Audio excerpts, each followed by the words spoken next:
Hey there everyone, this is Ethanu, and we're playing Scapegoat. Doing this in post because, well, my last recording, long story short, didn't go well.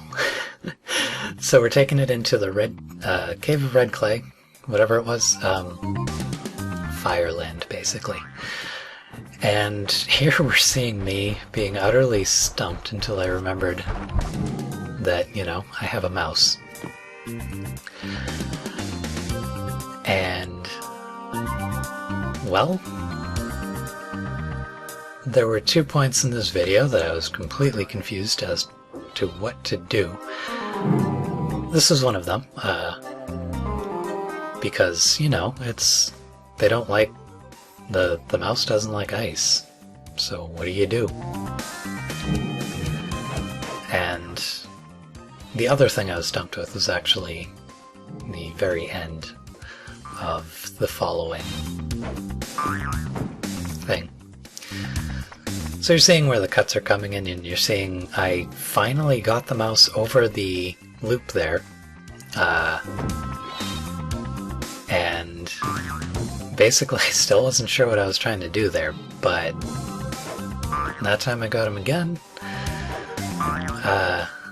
Yeah, I didn't know what I was actually wanting him to do, so I was just kind of seeing, and then that happened and it became immediately clear.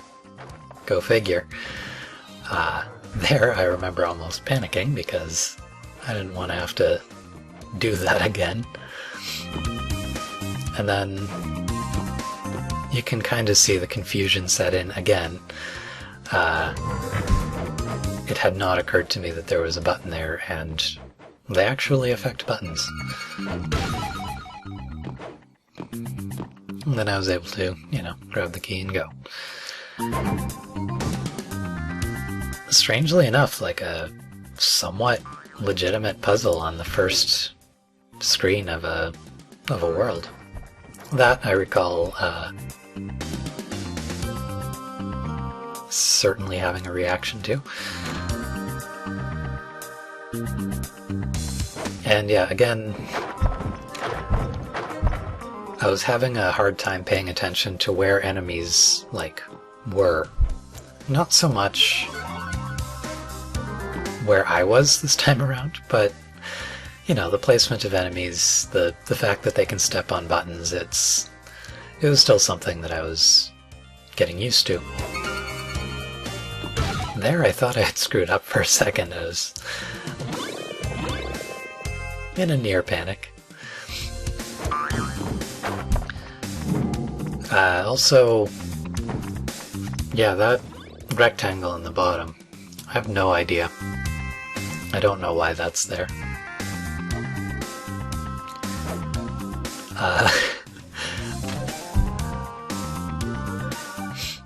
I had some kind of reaction to this one. You can imagine what it was. Probably imagine what it was much sooner, or much better soon. Roughly when this happened. It's still pretty entertaining to watch. And yeah, that is one of the things I like. I think this game has two really good strengths. The music is amazing, and it does some pretty interesting stuff with, like, a lot of movable parts. I have not played with the level editor myself, but I imagine it's a lot of fun just doing stuff with it. This one is kind of a puzzle. See if you can figure out what it wants you to do.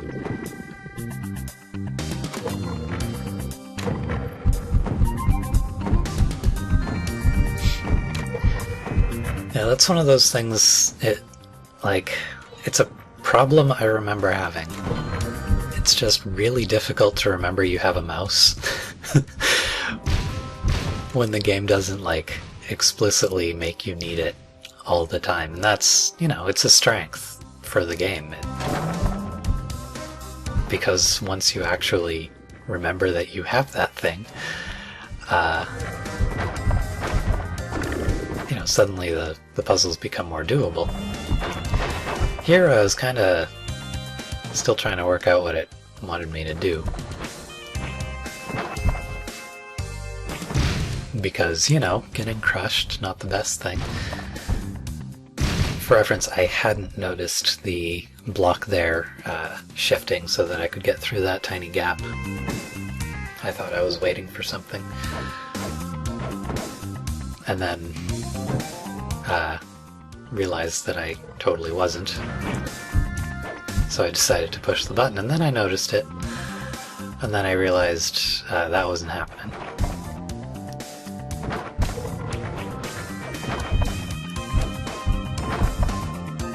I do enjoy the music, by the way. It is pretty great. Here I had noticed the following blocks, so thankfully I was not there.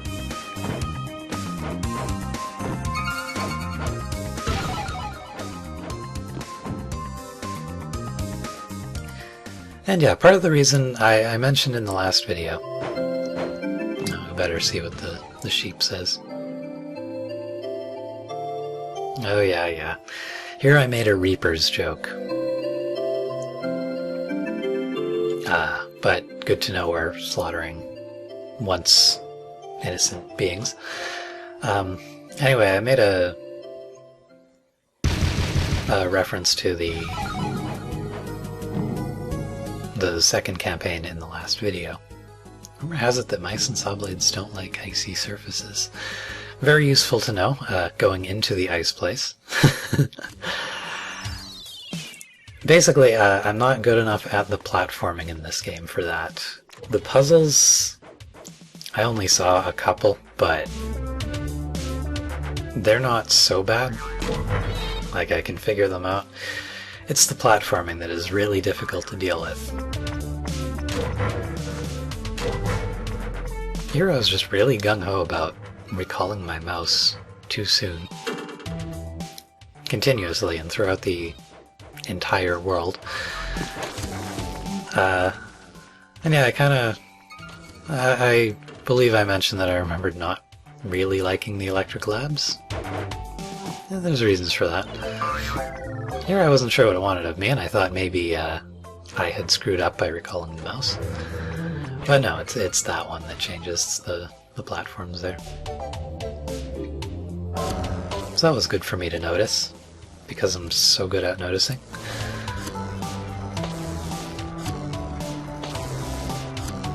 And here we got our first look at the electric things. And also our first look at, you know, moving platforms that choose not to go in a complete circuit because there's a block in the way.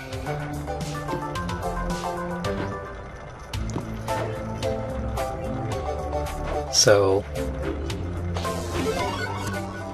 did I? Yes, I did notice that I would only get one shot at that. Or I suppose I would have gotten more than one shot, but I noticed at least that I did need the magic hat to get there.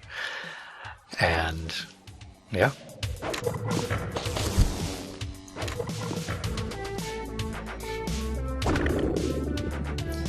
This is one of those rooms that you really just have to basically push buttons and explore. There's no way to know what everything is going to do until you push it. Although you can guess correctly with a few of them. I figured that would be happening, but I wasn't entirely sure what else I wanted to do. I hadn't noticed those other buttons that I would be able to push until probably right about there, actually.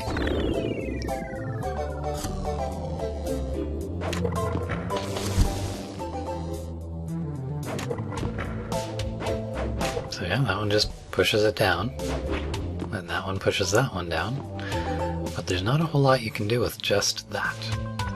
You really do need both of them covered. Yeah, then I noticed you could do that, and suddenly it was all clear.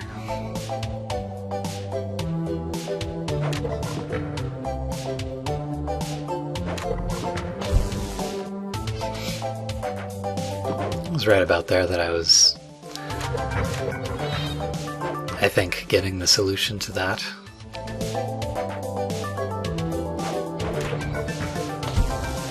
there I was just stealing myself for the jump.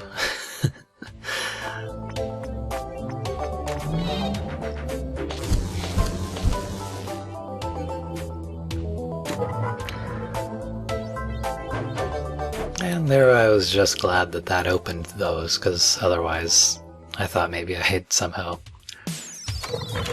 managed to screw something up. This one I believe I remember, I mentioned remembering, and yeah, basically it's you gotta guide the block, and it's kind of tricky to do so because you'll notice the thing was up and it wasn't really following. That was because it does, the game is very tile-based. So because the thing was down for the block there, it fell.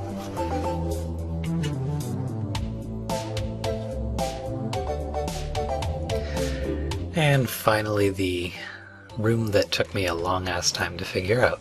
I had remembered this one too, but I didn't remember the solution at all. I did remember spending over an hour on it, over the course of a few sessions though.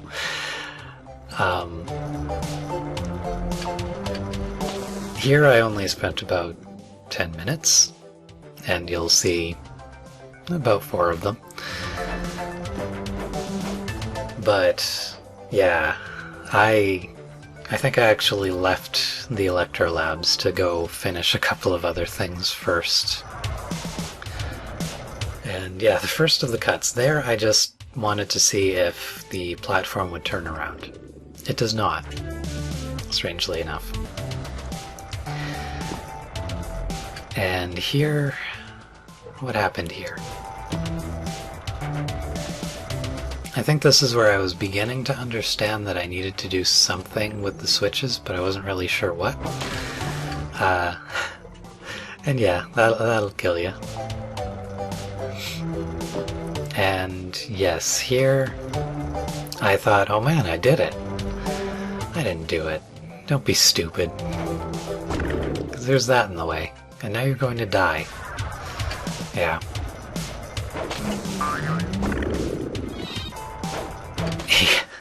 There I just threw my mouse up in desperation, hoping it would push something. There, I think I finally understood what I needed to do.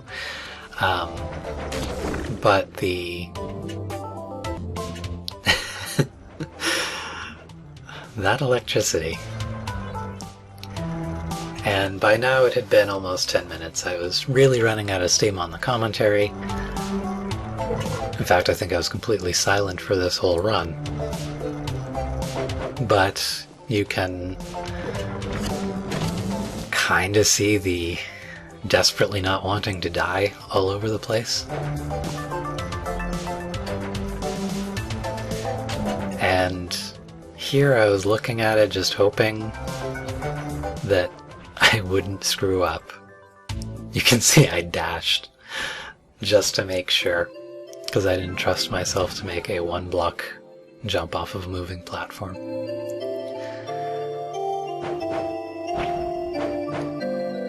And yes, it turns out the purple goat that can summon a mouse is in fact magical. Crazy stuff. And yeah, don't be afraid to experiment. I'm sure I had something to say about that, but whatever. Anyway, in the next part, we'll be doing the darkest pits and probably a little bit more. I'll actually be recording that as, well, basically right now, so I'll see you there.